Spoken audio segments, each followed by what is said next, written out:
Welcome to the Kevin O'Connor Show. The NBA schedule is being released in full on Thursday. A lot of stuff is leaked out already, and to discuss it all and a bunch else going on around the NBA, slightly biased. Slightly. What's going on, man? How you doing?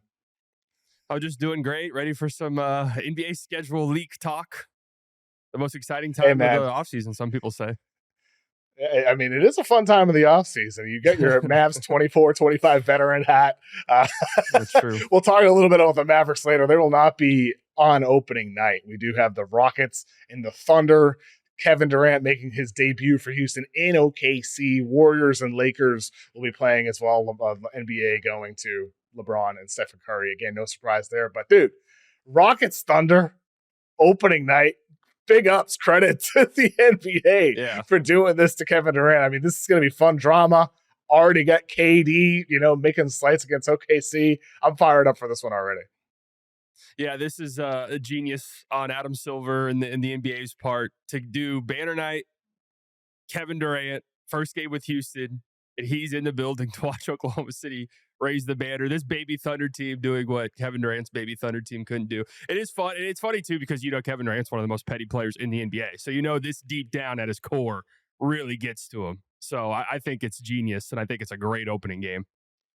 I mean, he's obviously Katie always responds to stuff on social media, and somebody was saying good luck with the Rockets though, champ. Your mental health is probably in a bad place right now. And Katie responded, "How do you know where my mental is at?" And someone else said, "Where will your mental be opening night when you watch the team that gave you everything raise a banner after you left them high and dry?" And he said, "Finally, it's been 10 years. About time they win one. Laughing my ass off." I mean, he's already clearly showing signs that he's being petty about it. Yeah, I mean, it's that meme, that mask meme where there's a smiling face and the crying face behind it. That's clearly what's happening here. That's what's at play. Clear as day. Look, he should be happy, though, that he is on this Houston team, because you think about OKC, they are the favorite. I think it's very fair to say they're still the favorite. Denver obviously gets a lot better as well with all the additions they made, the changes they made. But Houston getting KD and possible internal improvement from their youth. Houston, do you think that they're the team most likely to take down OKC this season, or would you put Denver as the team, or somebody else even as the team that's most likely to take down the Thunder? So I was actually thinking about this last night. I think the Thunder, Rockets, and Nuggets are the clear-cut three best teams in the West to me, but I think they're all in three separate tiers, honestly. I think the Thunder are by themselves. I really do think it's weird because they're coming off of a dominant season in a championship, and I think I kind of expected them to be a little bit more dominant in the playoffs, and them going to 7 games twice, I think kind of made people a little bit lower on them, if that makes sense, as weird as that sounds. And then I'd have the Nuggets in the next tier and then the Rockets in the next tier. So I do think the Nuggets would probably be the team that would push Oklahoma City the most. I mean, they took them to 7 games. They got better. They have the best player on the planet. And the Rockets, to me, they're still green. I know they got Kevin Durant, but they're still just so young. And there's so much you have to project, I think. But I do think they're incredible. And I do think they're the second best team on paper. But I would just take Jokic over the Rockets, if that makes sense, as the second best team. I agree completely with you, man, because I think with Denver, A, they have the best player in Jokic. That's a big part of it. B, they took him to 7 with MPJ playing with one arm, Murray not having the best series, Jokic having 4 or 5 different defensive game plans thrown at him throughout the entire series, and yet they still go to a game 7, and you have a chance anytime you're in a game 7, and then they trade MPJ, get Cam Johnson, get the best backup of Jokic's career in Jonas Valanciunas. They get back Bruce Brown. You would expect possibly that, with Day'Ron Holmes coming back after he tore his Achilles a year ago, his rookie season in July, he comes back this year, stays healthy through summer league. Hopefully he's able to throughout the season. They have a lot of front court versatility. To me, Denver is the team that's most likely to take down the Thunder. And Houston, I agree with you. They're young. You need to see Amen Thompson take another step. You need to see Reed Shepherd do some of what he did in the G League this year for Houston. There's a lot to ask from the young guys, and I feel like there's just more safeness and certainty with the Denver side of things. And, the other opening night game, Warriors-Lakers, do you perceive either of these teams as legitimate championship threats? Would you even give them like a 1% chance at winning the title, or are they not even part of the picture in your mind? I'd give any team with Luka, and to a lesser extent, LeBron. I only say lesser extent because he's going to turn 41 years old, 42 years old. Is he 41 right now or 40? He'll be Anyways, 40, he's 40s. 41 So in December. Yeah, he's old. 41 in December. Right, he's old. At some point, it's going to happen. Like, it seems impossible right now, but at some point, Father Time is going to catch up. But any team with Luke on it, I'll give at least a 1% chance just because that guy's an absolute killer. But it's hard for me to imagine, either of those teams making a deep run. The Lakers are just, they did a good job addressing some of their areas of weakness, like upgrading Jackson Hayes to Ayton. I'm not an Ayton fan personally, but it is a clear and obvious upgrade. But they still just have so many one-dimensional players on their team. And it reminds me a lot of some of those early 2020 Mavs teams where it's just, you got guys who are good shooters or good defenders, but not good at the other side of the ball. And it can lead to wonky lineups and stuff. And the Warriors, man, I just couldn't help but feel discouraged by what we saw from Jimmy in the playoffs at times. It just didn't feel like he had that gear. And I don't know if that was because of a weird season or if he's just getting older and he doesn't have that anymore. So I get what the NBA is doing. This could be one of the last times you get a chance to really push the grandpaps going up against each other and Steph and KD or Steph and LeBron. So I get it. I understand why they're on TV. Maybe a few years ago, I'd have been like, why are we watching these two teams on, a prime time, the second game of the season, ESPN or NBC, I guess. But I understand what they're doing with Steph and LeBron, maybe in his last year. Who knows? I mean, look, I think I understand it too. I mean, like you said, it could be their last year. It's two legends. They're both good teams. They're going to be really competitive teams. There's star power on both sides. Like, I get them starting these teams on opening night. It makes total sense to me from a marketing standpoint, from an interest standpoint. I get it. Like, I'm not going to argue about them not putting LeBron James and Stephen Curry and Jimmy Butler and Luka on opening night. I think with these teams, you mentioned Jimmy Butler, how he disappointed you in the postseason. He's 17 points on 4 of 11 in their elimination game against the Timberwolves. And to me, I think the playoff Jimmy thing, it is so much rooted in just a handful of massive games that he had for the Heat. But in reality, his last 11 elimination games, his teams are 3-8. He's averaged only 21 points per game on only 16 shots a game, only 50% true shooting. So he hasn't been super efficient. He hasn't taken a lot of shots like stars usually do in elimination games. And the team is 3-8 in elimination games. And Jimmy Butler's last 11 elimination games, they needed him to step up in that series. He did not step up in that series. And so to me, I look at the Warriors and I'm like, you get Stephen Curry saying, the only thing I'm playing for right now is a championship. And that's clearly true. At this stage of his career, he's only playing for a title. But then the Warriors are caught up in this Jonathan Kuminga saga lingering into the middle of August, where they want to give him a 2-year deal and have him rescind the trade the no trade clause. Kuminga might sign the qualifying offer at $7.9 million, which would make him an unrestricted a year from now. It just feels like the wires are crossed here, man. And like the Steph might want to contend for a championship, but the Warriors did their 2 timeline thing, and now they're in this Kuminga mess. It's just, I don't really see an organization that has alignment right now at all. I didn't last year, and I definitely don't now. Yeah, it's TBD because this Kuminga situation, but I think they've had one of the worst off seasons in the league, all things considered. Because Steph is 36. I mean, he's getting up there in age. He's not. There's some injury concerns there, so you really got to push the limits. So you made the big all in. I wouldn't say all in. You didn't give up that much, all things considered, but you made a big trade to get Jimmy Butler, who's also older. This is probably one of your 2 last years, really, to make a big, strong push. And man, I just don't think they've really done much to improve their team in a conference that is loaded and in a conference where a bunch of teams really improved in the offseason. This Kuminga thing is just, all sides are losers. There's whatever happens with the Kuminga thing, I think it's a 3-way lose situation. It's going to be a loss for the Warriors because no matter what, they didn't sell high on Kuminga. If he ends up going to Sacramento for Malik Monk in a protected lottery protected pick, that's not a great return. I wouldn't love paying Kuminga. I think Kuminga's a clear-cut loser this whole saga too. So this whole thing has just been shocking to me. This guy's been on the roster for years and they clearly haven't wanted him, or Steve Kerr clearly hasn't trusted him to play him.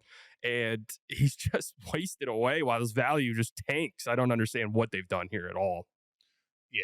I mean, look, I think the whole Kuminga thing, they botched that from the start.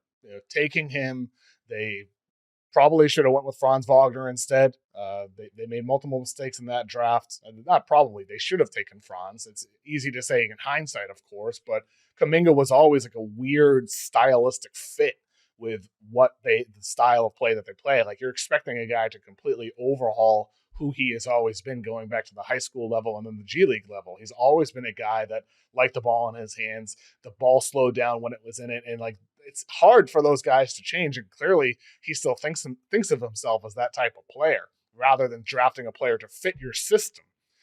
You drafted a guy and asking him to change into your system. And that's easier said than done. And then everything that's happened since then, I mean, like you said, they've botched this. It has not worked out. And now it's in this situation. It's just a continuation of everything that has transpired with them. And I look forward to seeing how it actually, breaks down here. We'll see if he gets signed and traded somewhere or he's back on a 1-year deal. Either way, it's ugly. On Tuesday morning, the NBA did release a couple of other games that are going to be playing. We found out on the opening night game for the San Antonio Spurs and your Dallas Mavericks, we're going to see Cooper Flagg and Dylan Harper facing off opening night. Yeah. That's pretty awesome.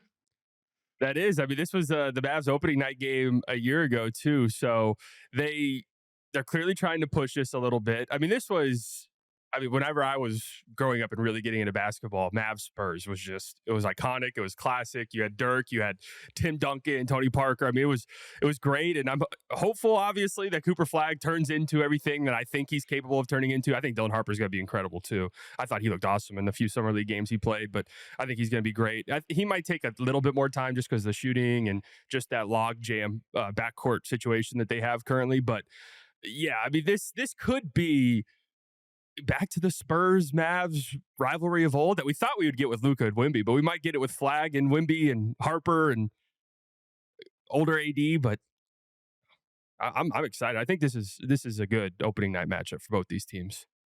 It's fun. What are your expectations for Flagg his rookie season? Like, does he need to play a major role for the Mavericks to be a playoff team, period, or a deep playoff team? Like, what do you want to see from Cooper this year when it comes to that? Yeah, so any scenario in which I have the Mavs reaching what I think is a pretty high ceiling for them is Flagg being a top 50 player, top 60 player pretty much immediately. And, there were some people when the Mavs won the lottery that said this was a terrible fit for him, which I push back on so hard because I actually think this is a great fit for Flagg because he doesn't have to do all of these things immediately. He can play off of AD. When Kyrie comes back, he can play off of Kyrie. He's got good shooters around him. He's got good defenders around him. But there is a playmaking void on the Mavericks roster that Flagg could, in theory, step in and fill a little bit. But again, it's not he has to run the point guard. He has to have the ball in his hands every time. But there is a void where it's like, we're going to need some possessions where Flagg is initiating the pick and roll as a ball handler, or Flagg's bringing the ball up the court, or Flagg's pushing the pace and transition off of a rebound, and those opportunities will be presented to him. But then he'll also have opportunities where, one of the things I loved about him at Duke was, I think it was over 200 pick and roll possessions as a ball handler, but he also had so many possessions where he was setting the screen and rolling to the rim. He'll have those opportunities to, set screens for Kyrie, but I think you'll also see AD being the ball handler, Flagg setting a screen, rolling to the rim with Lively in the dunker spot. I mean, that's the stuff that really excites me because I think he's a special decision maker and playmaker for his size. Cooper Flagg is. So, yeah, I mean, I think, does he have to be great immediately for the Mavs? Not necessarily, but if they're to reach their ceiling, I think, yeah, he's got to be a top 50 or 60 player, which I think is 100% possible. I'm really high. I think he's great. I think he's incredible. I'm so bought in. And it is possible. He won National Player of the Year as a freshman. That's not a common thing that happens. And he was 17 when the season started. 17, exactly. He didn't turn 18 until middle of December. And then basically as soon as he turned 18 in December, he dominated as a shooter. It opened up everything for him as a player. And I think, look, top 50 to 60 is hard to do. Like, the league is deep with a lot of good talent, but you can't rule it out with a guy who from day one is going to be a really good defensive player, on ball and off ball, who makes smart decisions on offense, who is assuming his shot translates another year, because that was the one question with him entering his freshman year at Duke is how good is he as a shooter off the catch? How good is he off the dribble? Assuming that translates, you have a guy who has a good shot. You have a guy, as you said, I think you're spot on slightly, that AD running pick and roll sometimes with Flagg as the screener, or Flagg running pick and roll with AD as the screener, then Kyrie comes back. They can play inverted basketball. They can play positionless basketball. And that's where I think, Dallas being a quote unquote bad fit for Flagg was more, at least in my opinion, related to the fact that this is a franchise that the fans feel betrayed and you're going there. That was to me where I felt like it's a bad fit, but it's a good fit from a straight up basketball standpoint. A team ready to win, a player who's ready to win, even as a rookie. And then you go there and you can play so many different ways, especially, again, like once Kyrie Irving's back. And for the Spurs side, I don't want to, beat a dead horse here, as I have many times on the pod. The Dylan Harper, fit with Fox and Castle, that is something that's going to have to develop over the course of time. Those guys or multiple of those guys are going to have to be shooters. But that's the question with so many of these rookies. Is like, can they shoot? Mm-hmm. Even with Cooper Flagg, I'm still asking the question, is he going to shoot as well as he did last year for Duke? Or is he going to revert back to some of those high school level of production? I'm betting on him being a star. I think the dude's going to be great. It's just a matter of what ceiling is he going to actually end up reaching as a player. But in general, though, I love the fact that the NBA, from what we know so far, they have Flagg and Harper facing off their first game of the season. You're already starting to try to brew interest in these young guys. You're having these guys maybe start a rivalry, just reignite the Spurs Mavericks rivalry, as you said. And then you have both of those teams playing on Christmas Day as well. Because on Christmas, you have the Mavericks facing off against the Warriors, and then you have the Spurs against the Thunder. You already get the Wemby, Chet stuff out there. I think the NBA did a really good job with, from what they've leaked so far, some of these big marquee games. It's rivalries, it's interesting teams, it's young players trying to put them on a platform. I love the Christmas Day games. I mean, we have them on screen right now. Cavs, Knicks, Spurs, Thunder, Mavericks, Warriors, Rockets, Lakers, Timberwolves, Nuggets. Those are all fun games, I think. Yeah, I mean, I one of my big takeaways from the main schedule release, like opening night and Christmas Day, was the NBA thinks the East is going to be just dreadful. I mean, they don't have it. They don't have an Eastern. Yeah. They don't have an Eastern Conference team on opening night, and they have two on Christmas Day. So, I mean, and you think about it, it's like, who would you slot in? I can't even think of the next team. The Pistons, maybe the Hornets. The Hornets have never had a Christmas Day game in the history of their franchise. Really, never. Yeah. I think they'll get one within the next 5 years. They'll get one. The Hornets with Con Kniffle. I mean, I'm trying to imagine the Christmas Day, like light up in the advertising with Con Kniffle out there. I mean, hopefully. Maybe someday. But no, I mean, look, I think Milwaukee, you could argue Orlando. Orlando, I think you could have made a strong argument, could have been there. But again, that's a gamble for the NBA to do something like that. And they took, I think Spurs, Thunder could be a risk. The Spurs might get beat by 40, but maybe they're actually pretty good. And it's a competitive game. But you got it's Wemby, fun, exciting game. Yes, of course. Wemby will be on Christmas Day every day until he retires, would be my guess.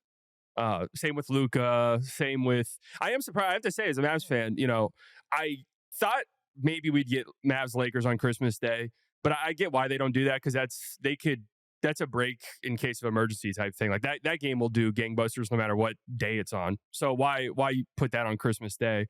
I am a little surprised the Mavs are here without it being a Lakers game. I have to be honest. I'm a little bit shocked. I get it's the flag thing, but that's a pretty big risk, I would say. We say the Spurs might be a risk. I mean, who knows? AD could be hurt and the Mavs could be 7 games under 500 on Christmas Day. I think that could happen. I wouldn't bet on it, but it's interesting to me that they got put on Christmas Day. It makes me wonder if Flagg's really that level of punch, packs that level of punch already. I mean, I think they tried this approach with Zion. They put a lot of Zion games on TV and it didn't quite work out, unfortunately. They bit the rules in the bubble to get him in there, to get the Pelicans in their 2020 bubble. I know. I mean, so they did it before with a rookie. It didn't work out as they had hoped, but this time around with Flagg, he's hopefully not as injury prone as Zion Williamson or at all. injury prone. Hopefully, he's a guy who plays all 82. But I like the NBA investing in some of these young guys because you're right. It's Wemby, but it's also Dylan Harper. Like Dylan Harper has a fun style of play that could resonate with fans and make people enjoy watching the Spurs for more than just Victor Wembanyama. And look, I think one of the things that the NBA, it's going to be interesting this year with them because we have NBC now. There's Amazon games as well. The NBA said on Tuesday morning that Peacock is going to stream up to 3 NBA games nationwide on Monday nights. And so games are going to be in different places every night of the week. Do you at all worry about accessibility to some of these games? Like, is it harder to watch games for a casual fan nowadays? Or maybe is it actually a good thing that there's games on different networks in different places so different people can find these games? I mean, it depends. Like, if you're asking me as somebody who I'll watch all 82 Mavs games, like I have to do it, right? Yeah, if you sit down and you calculate that, because the Mavs are one of these teams that don't have, they don't have like a Bally Sports thing anymore. So they have their own streaming service. So you have to pay for that. Now, in order to make sure I watch the Peacock games, I have to have either YouTube TV or some way to access NBC or Peacock. I got Amazon games, so I have to have an Amazon Prime membership. I've got national games on ESPN, so I have to have an ESPN Plus or YouTube TV or whatever to get access to that. Yeah, it starts to add up, and then you're like, wait, how much? So cable was how much? And then all these streaming services are how much combined. That's where I've been at lately. Where I'm like, I kind of miss cable. Like, I just kind of miss having my remote and all of this stuff was readily available to me. But I think what you have to factor in with this stuff is the casual viewer that they're trying to really get to, right? Where it's like, oh, I have Peacock already and the Pistons Cavs are on. All right, I'll watch. Like, I wouldn't have watched otherwise, but it just popped up for me and I subscribed to Peacock. So I'll tune. I don't even know what's on Peacock anymore. Love Island stopped, and I haven't been on Peacock in 2 months. But I saw that they charged my bank, and now I can watch a Cavs Pistons game. All right, I'll tune in. We'll see what Cade Cunningham's up to. Like that's kind of where I think it makes sense. But I think we are reaching a dangerous place. Like somebody calculated all the NFL stuff, and it was you're paying thousands of dollars a year to be able to watch all of your NFL games, which is just insanity. Are you on Love Island right now with all those waterfalls in your background? Yeah, I'm at the villa. The newest bombshell. Filming the new season. Yeah. You having a good time? The seeds, pulling all the strings. Oh yeah, the Islanders. Are you like the guy at the club, talking in the girl's ear, talking her ear off, and you're just talking about the upcoming Mavs season, or you're having flashbacks to last year? Yeah, I'm telling them, I'm like, no, they could have just gotten more of the trade. They could have gotten more.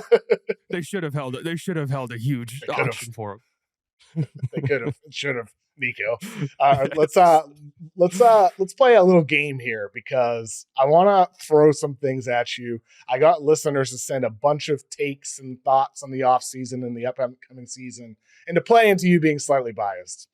Let's play a game. I'm going to feed you these takes, and you're going to tell me if these takes are slightly biased, spot on, or so wrong.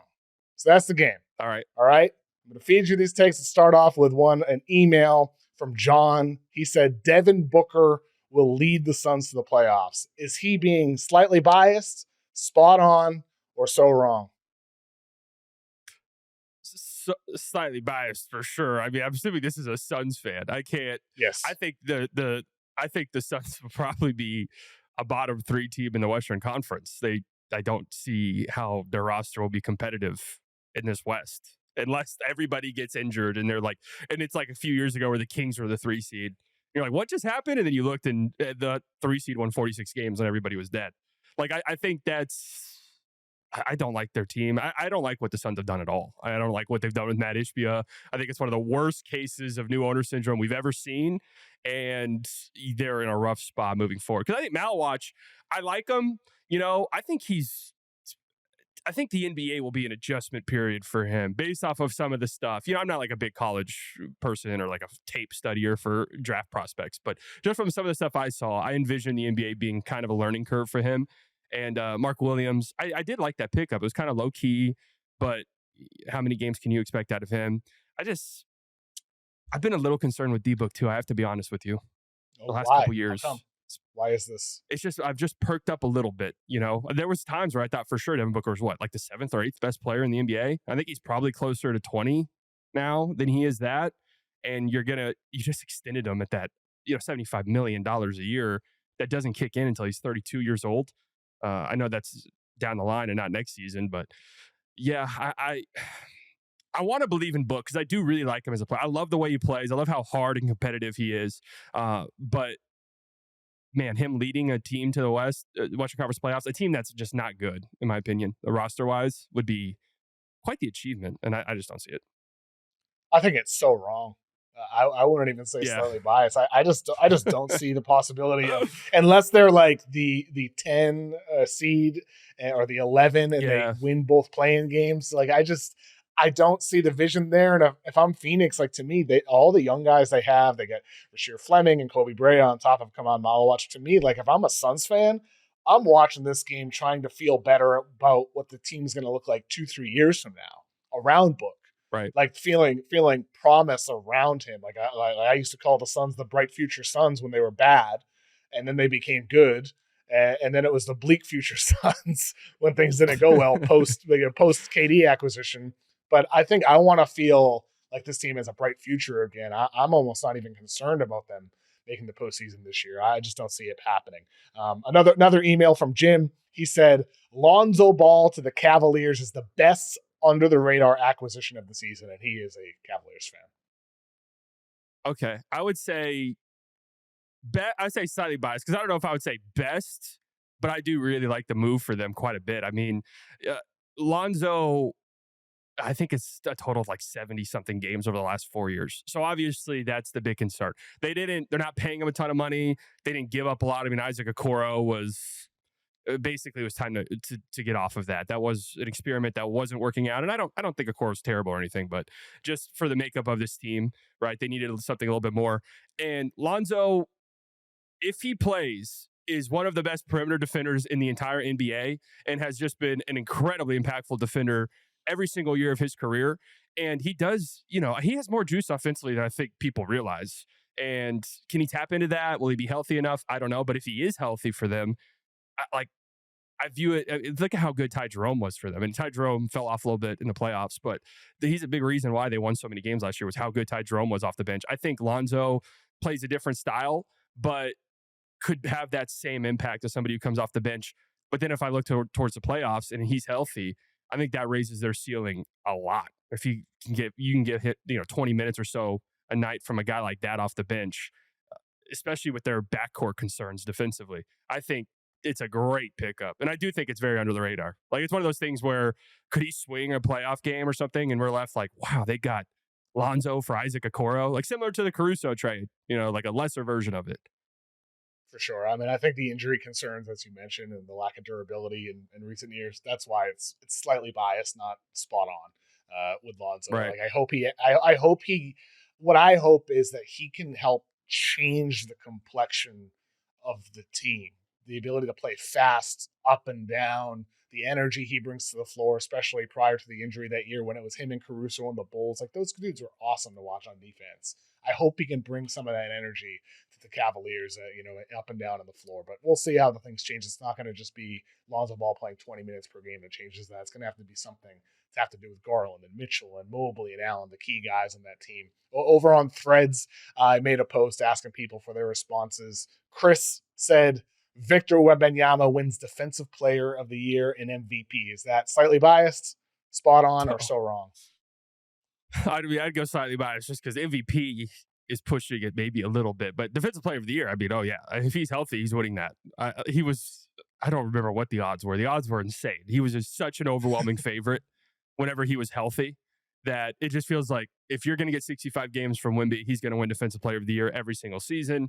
That's just the way that it's going to go. MVP feels a little too early for me. I still think there's, sometimes these young guys just take the leap, and it's one year to the next. It's just, wow, they improve so much offensively. And we've seen Wemby's those flashes for him, but I still think there's some stuff offensively that's a work in progress to where I don't know if it'll be good enough to beat out. When you're talking about MVP, you realize you're talking about one of the best players of all time, currently in one of the greatest offensive peaks the league has ever seen in Jokic. The Thunder will probably win 60-plus games again. Shea's having one of the best offensive peaks we've seen from a guard. Luka is probably going to average nearly a triple-double for the Lakers, so he'll be getting some votes. So I don't know if I would say MVP, but I do think the Spurs are a big-time breakout candidate, similar to like the Rockets a year ago, the Thunder the year before that. You usually see one team a year. So if that's the case and they're a 3 seed or something, yeah, he'll get votes. He'll get votes. I don't know if I'll say he win it, though.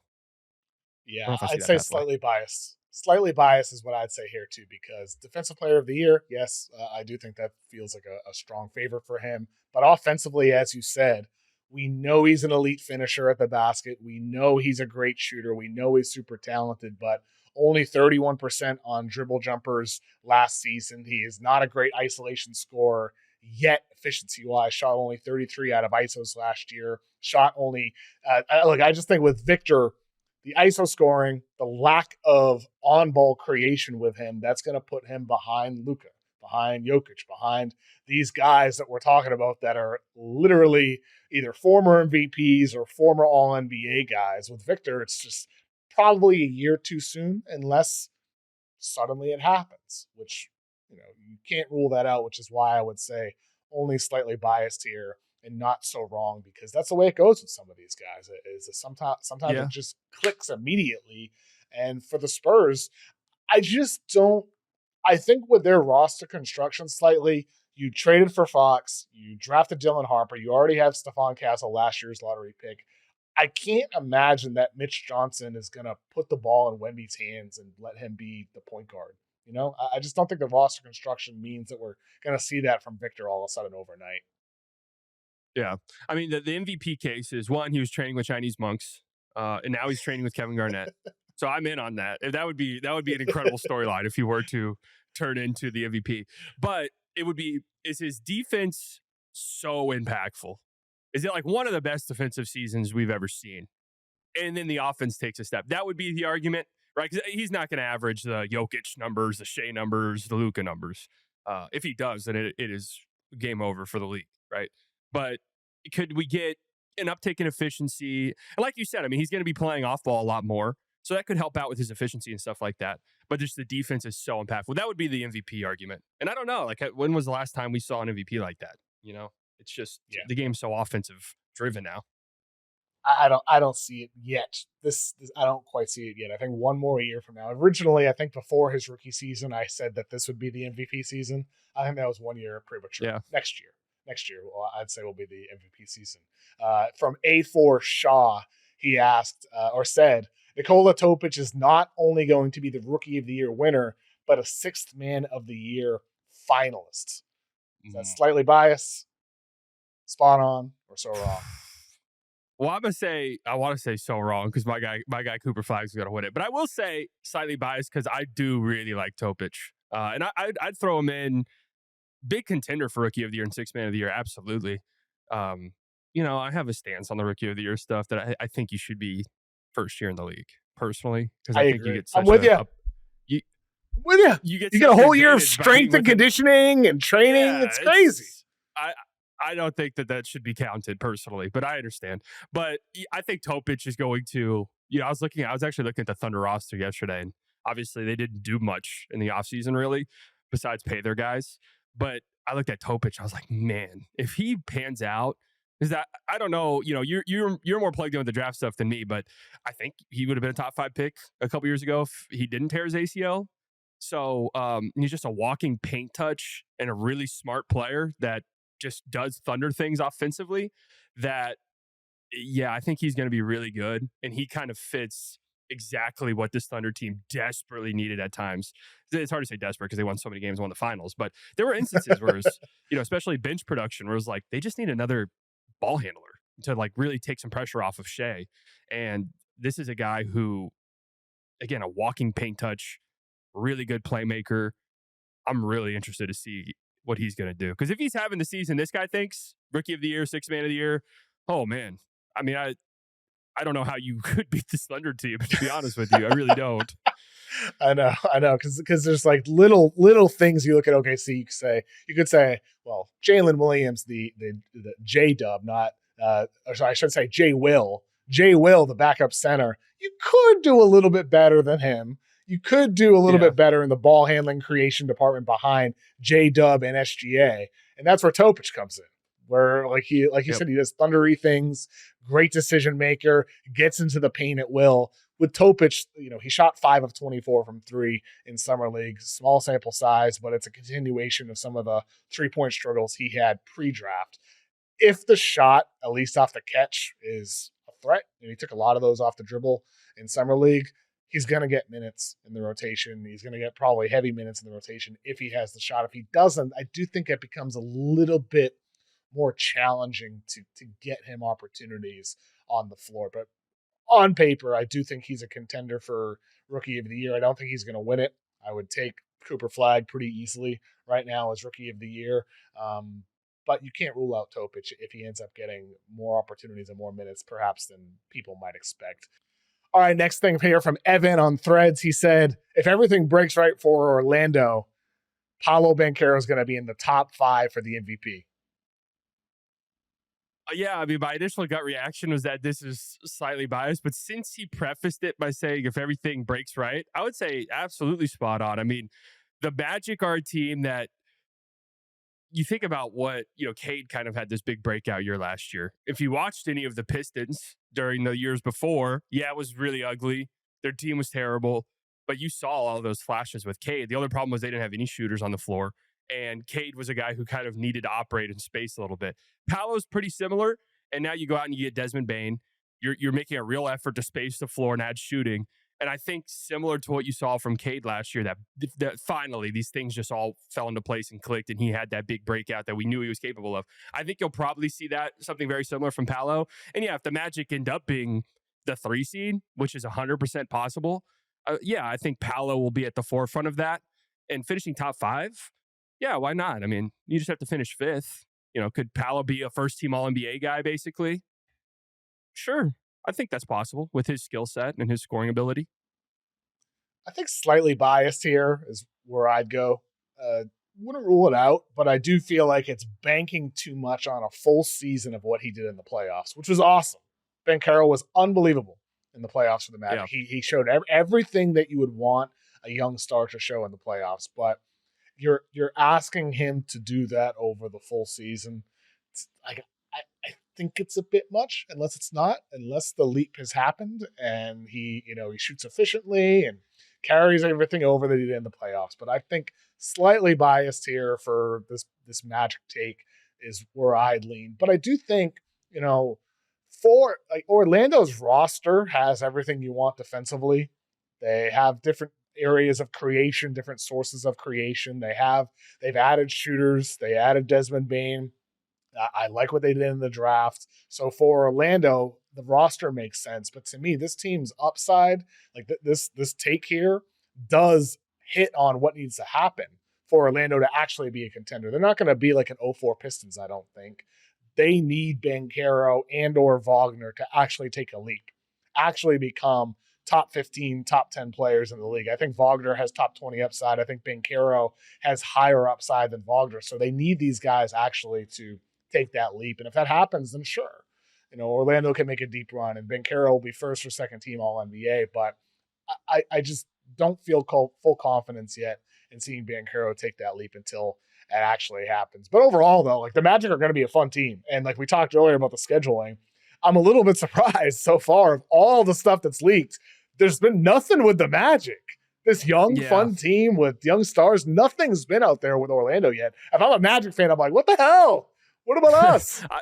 I mean, this follows a trend a little bit where you do kind of wish the NBA was a little bit more proactive with some of these young teams that, people who follow the league will look at and be like, that team will probably be pretty good this year.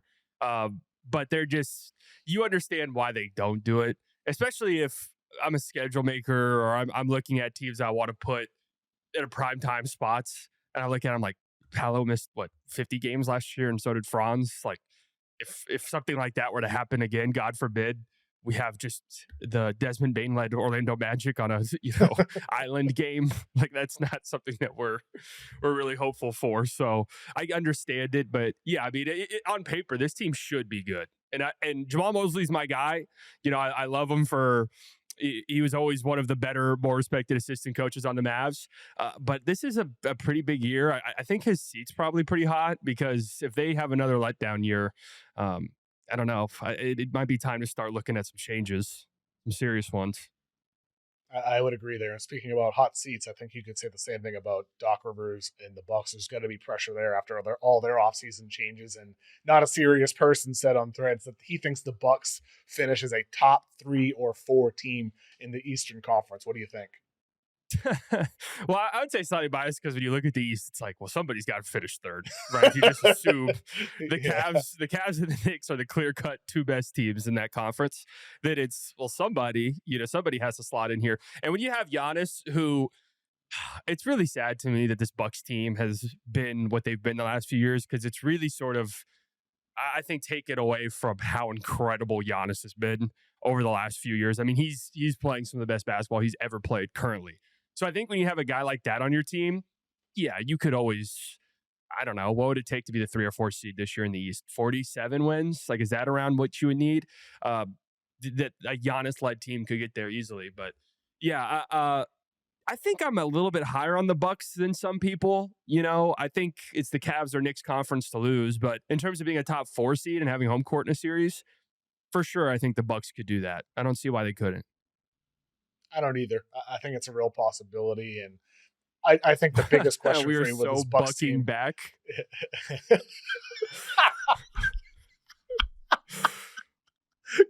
Credit to that social media team there with the Cream City jerseys. Unbelievable. I think to me the biggest question with Milwaukee is Doc. What type of system does he install?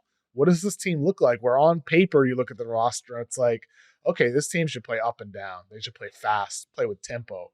Are they going to do that? Is Doc going to put in that system? Is Giannis going to embrace playing that system? Are we going to see point Giannis, or are we going to see like a mixture of KPJ and other guys handling the ball and Giannis being more of that still screener, off-ball guy, ISOs from the perimeter? But are we going to see April Giannis, where he averaged a triple-double and the ball was put in his hands, he was playmaking a lot? Those questions I don't think we will get the answers to until we see them in preseason. But if they play fast, like I think this team could be really good. And it wouldn't shock me necessarily if they're a true contender in the East, not to beat a Western Conference team necessarily, but to actually make a finals. I wouldn't rule that out with the Bucks. Is that crazy, do you think? No, I don't think people.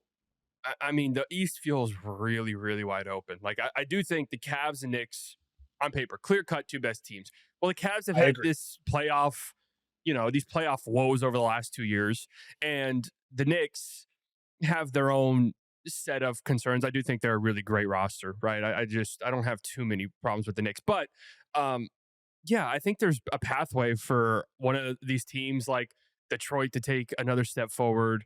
I have some concerns about them. Orlando to have a breakout. Atlanta to have a breakout. Or just having an insane Giannis year. And that's enough. Like there's a pathway for sure. And I think, yeah, I'm higher. So you're at least higher than most people on the Bucks. Same here. I think they can make a deep run in the East. I think there's a lot of openings there.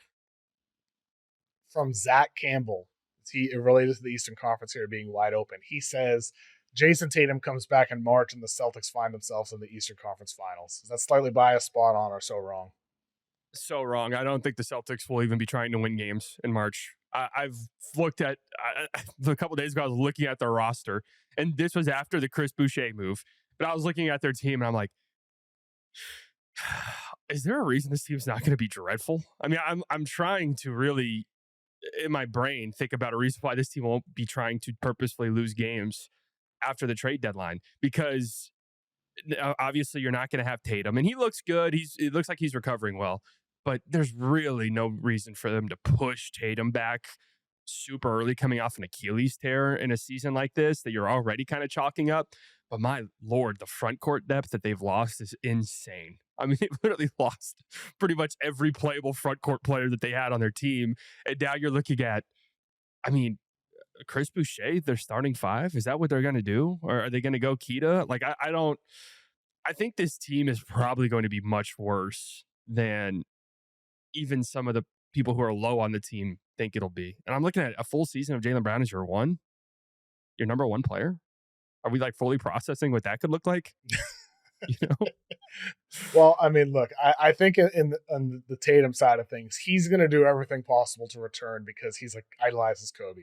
And Kobe came back in 8 months after rupturing his Achilles 12 years ago. The thing that everybody doesn't talk about after Kobe came back in 8 months was that he fractured his left knee 6 games into his return. He missed the remainder of the 13-14 season. So with Tatum and with the Celtics specifically, Tatum may want to rush back like Kobe did, like any competitor would want to do.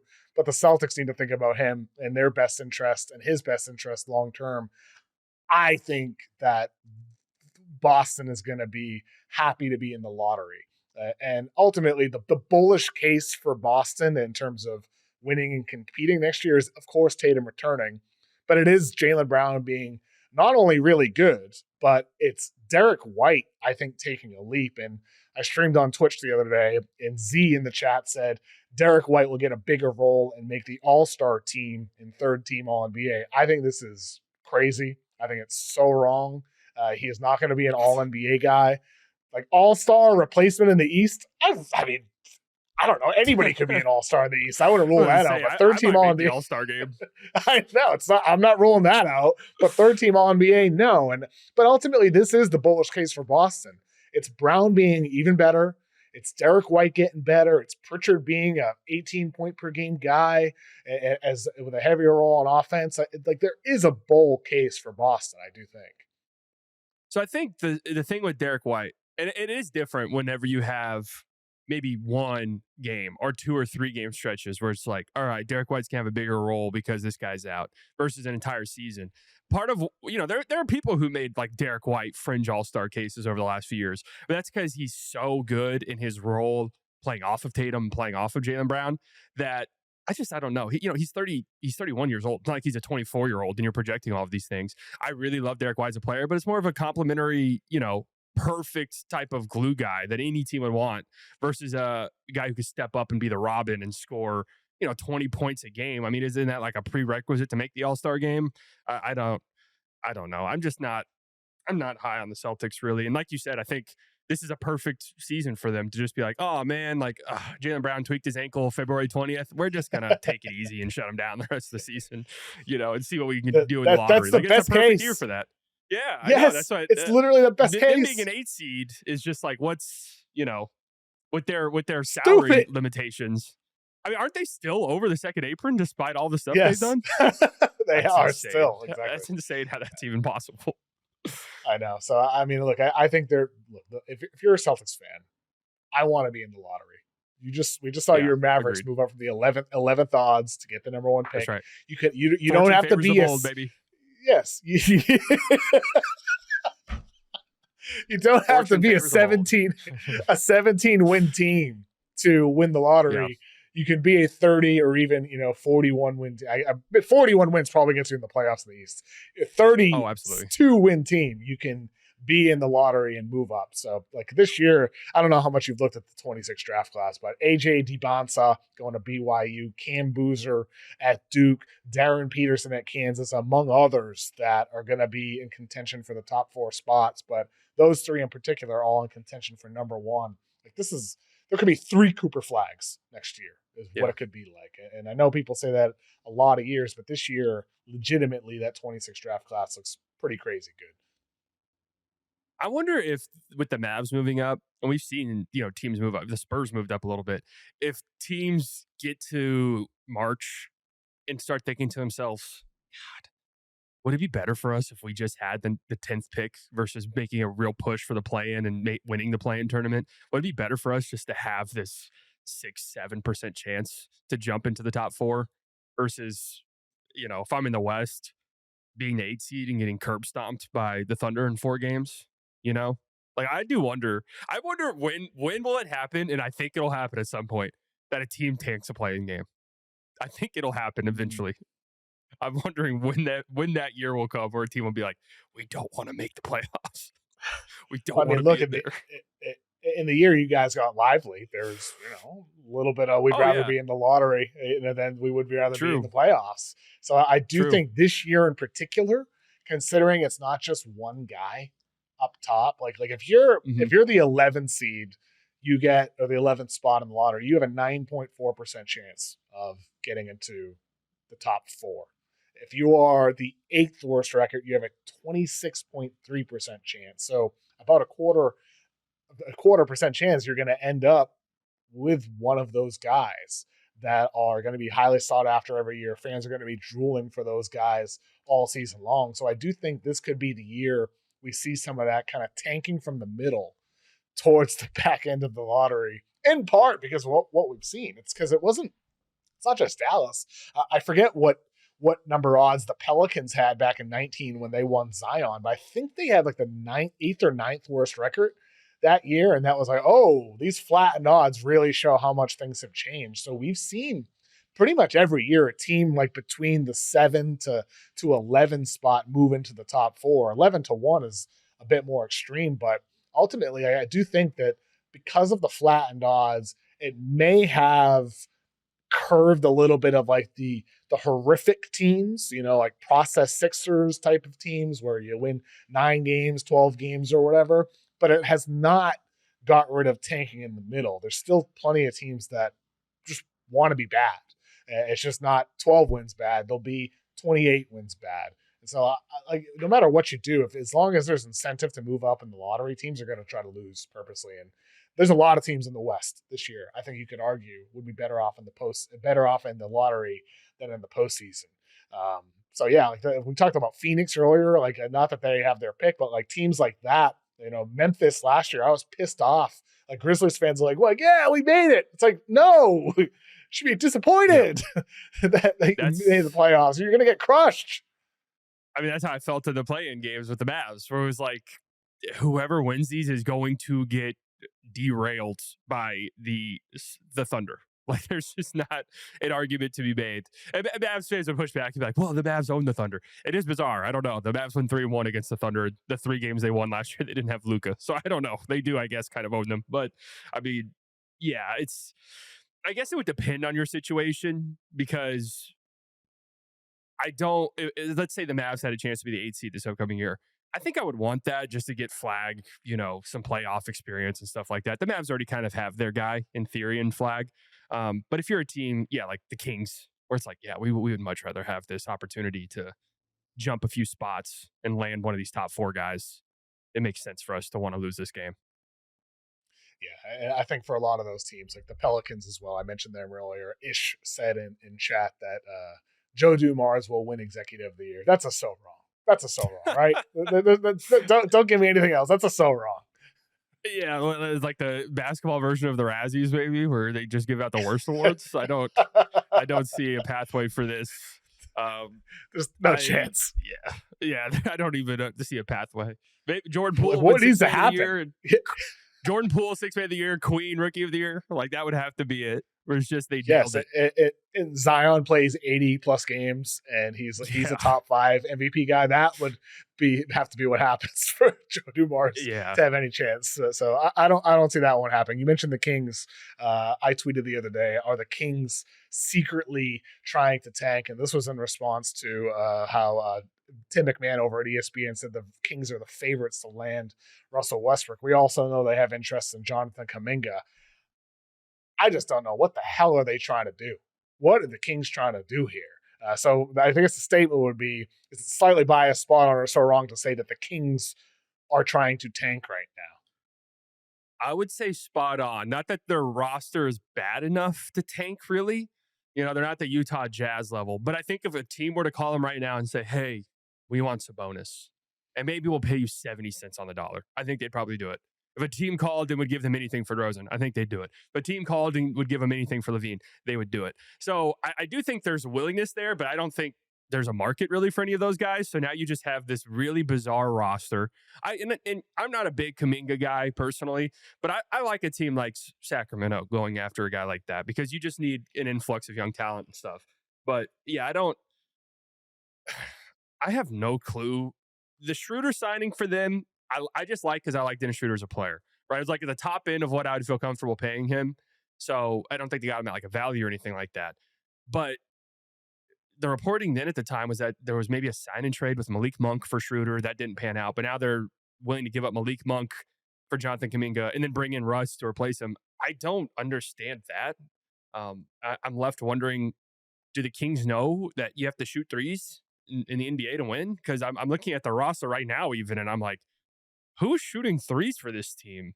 Is Zach LaVine going to average 15 three-point attempts a game? Like, I don't, for a team that was so fun offensively a few years ago, yeah, there's just such a bizarre team. And I don't think they're trying to win at the highest level.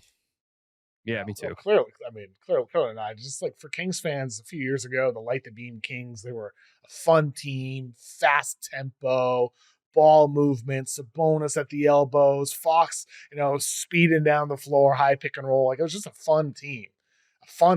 And then you look at this group and it's like, well, now Sabonis is surrounded by DeRozan and LaVine and maybe Russ and maybe Kuminga. And it's just, I just hate the veteran mix.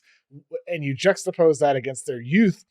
I like the Devin Carter pick. I want to see him with a full year of health. I like Keon Ellis. I like their rookies. I love Maxime Reynaud, drafting him in the second round. I love what they did in the first round as well. Like, I think for the Kings, like, I like their young players. It's the veterans that I look at. It's like, well, I want to see Nick Clifford get opportunities with the ball on his hands as a rookie with the Kings. I want to see Nick Clifford running pick and roll and posting up sometimes. I don't want to see DeRozan eating all of those opportunities when they have some young guys that are actually really appealing and offer some optimism for the future. And that's the strange thing, because the same front office, the new front office this year that drafted those guys, is making some of these crazy decisions with the veterans that they have. So it's very odd.